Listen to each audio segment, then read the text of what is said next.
Hi, I'm Michele Landel.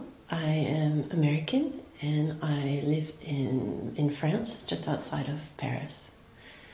I'm an artist who works with photography and fibers and paper and thread.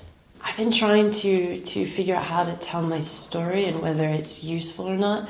So I actually went to school for, I was an art historian. I did my bachelor's and my master's in art history. I've always taken art classes, so when I graduated undergrad, when it came time to graduate, they said, oh, by the way, you have a double major in fine arts. But I never took that traditional art school route. It was just me signing up for as many electives as possible. And then I've always, I don't know, everywhere I've lived, I just sign up and I take art classes, and it's just been my thing, but I've never had a conscious career as an artist. When I started and decided I'm going to do this full time, it was like this spigot just opened, and just like, yeah.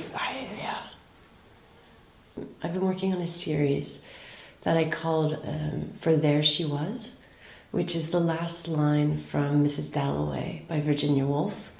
And I started out with wanting to explore this moment that we're in, where women are sharing their trauma and their pain and speaking out about their personal experiences. And I wanted to figure out how to sort of capture that visually. And so I used these women that I find in clothing catalogs.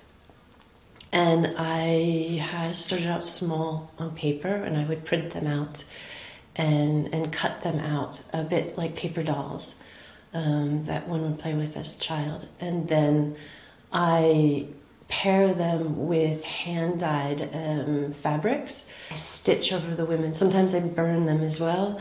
I'm trying to erase them and show that. But what's always amazing is that they still stay there, no matter how much I fold, I stitch over, what I do, they're still there. I started also, in some of the pieces, duplicating the women and doing mirroring of the same image so that they become psychological, because I found that through all that conversations going on, a lot of women are starting to actually reflect on their own stories and discovering what's called second generation sexism, where you think, oh, this didn't happen to me, and then they start to go back over their life story and go, oh, wait a second, actually maybe there's something to this.